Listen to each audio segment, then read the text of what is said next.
Here I am, closing my business day, wrapping up with the day.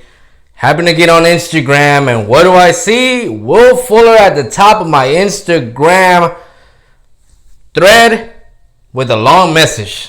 So I begin to read, and I realized that Will Fuller has been suspended for 6 games because of substance that he's been taking. He's blaming certain physicians that he trusted. But we both know that every single player that gets caught with these PEDs happen to blame something else. Should have blamed the turkey.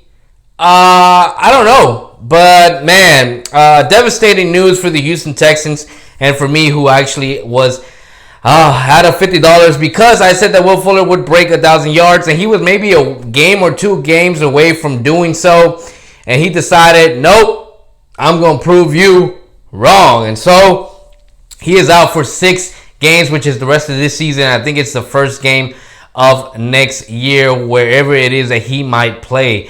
From everything that I'm gathering, it is a high chance that the Houston Texans just choose to part ways and move on from him, which is crazy because your top 2 wide receivers, DeAndre Hopkins and now Will Fuller, might just be out of the Texans organization, leaving you with Brandon Cooks, Randall Cobb, Keke QT, Isaiah Coulter, Artavius Scott, and that's pretty much it, I think.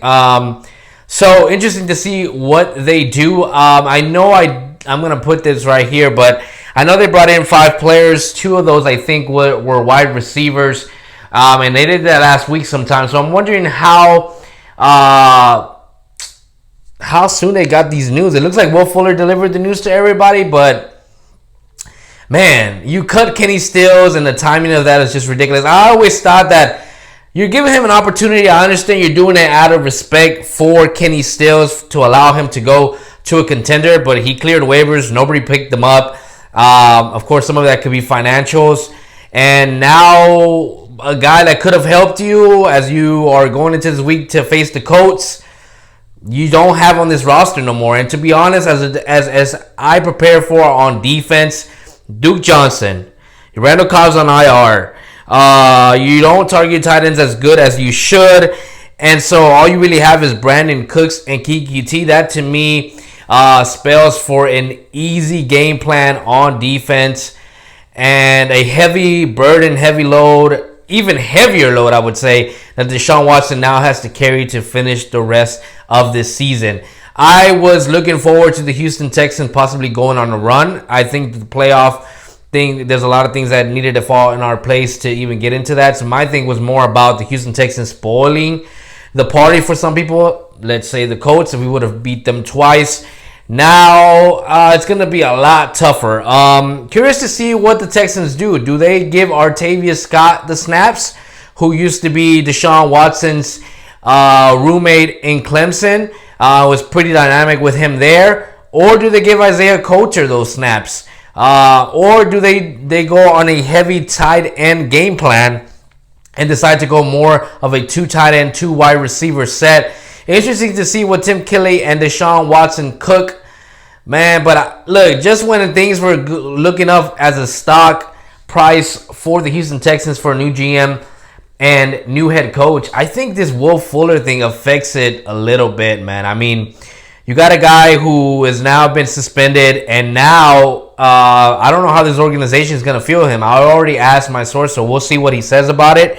But as of now, I can't really state a specific fact of how the Texans organization are going to treat Will Fuller here in the future. Obviously, with this, you would think he would take a cheaper deal, but you'd be surprised. There might be a desperate team out there who's willing to give him money regardless of this suspension. So curious to see what happens with that. Really, really troubling and devastating news, man.